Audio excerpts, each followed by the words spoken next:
Précédemment dans Fairy Tail.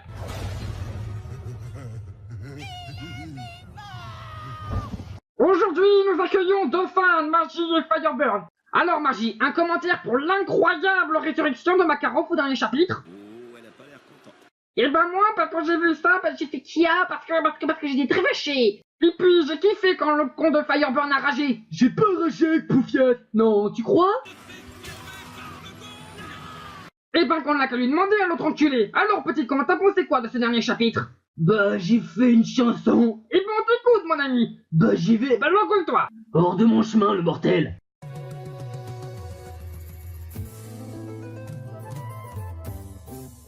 Machima l'homme qui ressuscite des persos qu'il faut pas, mais pas quand il le faut. Riego Serena. Machima le troller, tu te fais beaucoup d'ennemis. Pourquoi je n'alloue alors qu'il y a le gros gars? Machima Zia, il en a rien à foutre.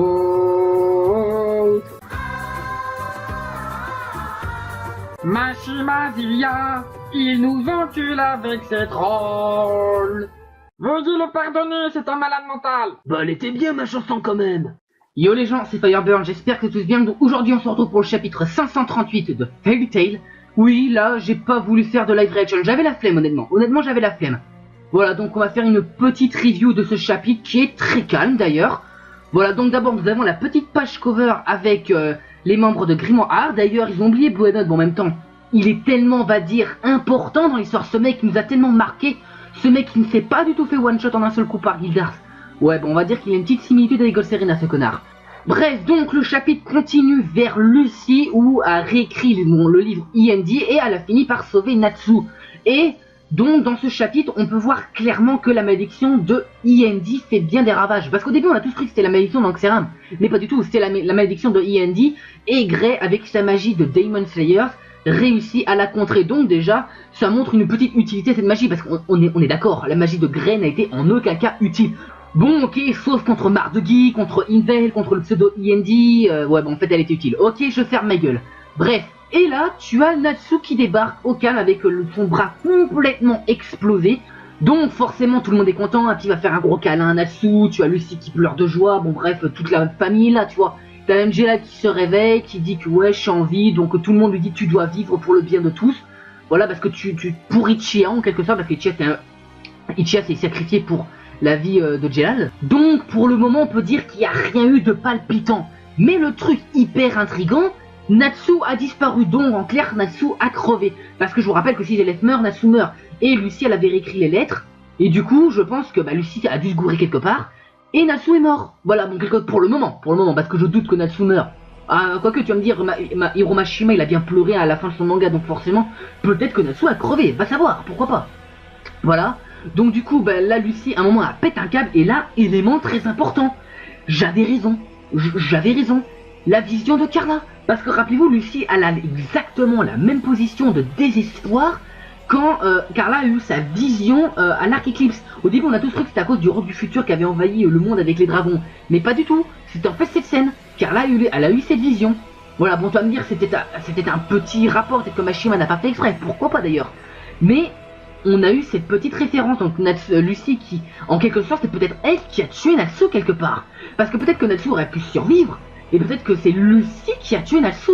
Oh t'imagines la grosse bourde, là, je pense que les fans de Nalu, ils vont hurler mais d'une manière titanesque, ça va faire un vide mon gars, ça va pleurer, ça va chialer, Mashima il est mort là. Ah des photos de Boku no Pico ils vont en recevoir, c'est sûr.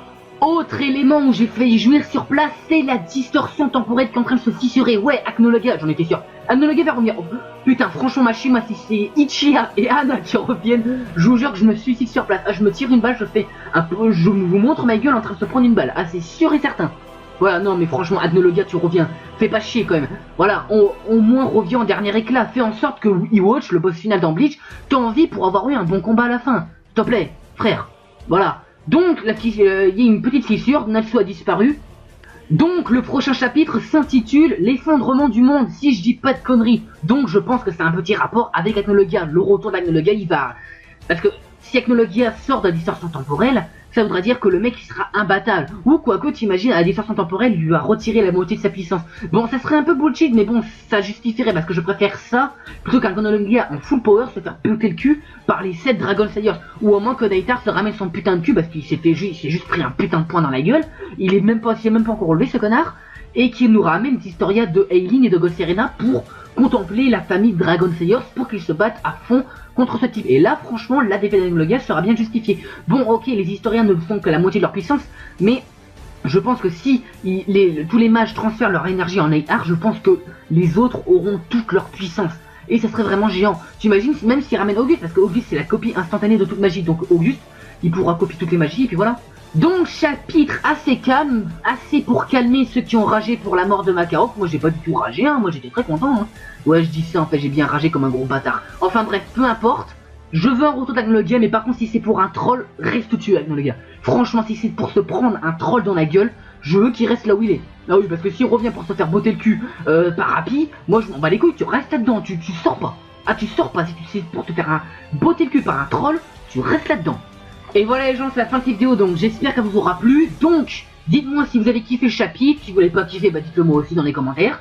Voilà, donc moi je me casse, je retourne à Narnia, et puis salut, bye. Précédemment dans Fairy Tail.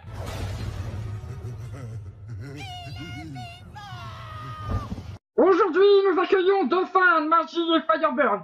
Alors Magie, un commentaire pour l'incroyable résurrection de Makarov au dernier chapitre?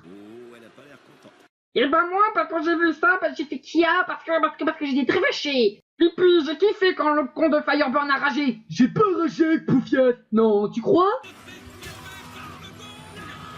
Et ben qu'on n'a qu'à lui demander à l'autre enculé. Alors petit, comment t'as pensé quoi de ce dernier chapitre? Bah j'ai fait une chanson. Et ben on t'écoute mon ami. Bah j'y vais. Bah l'engueule-toi. Hors de mon chemin, le mortel.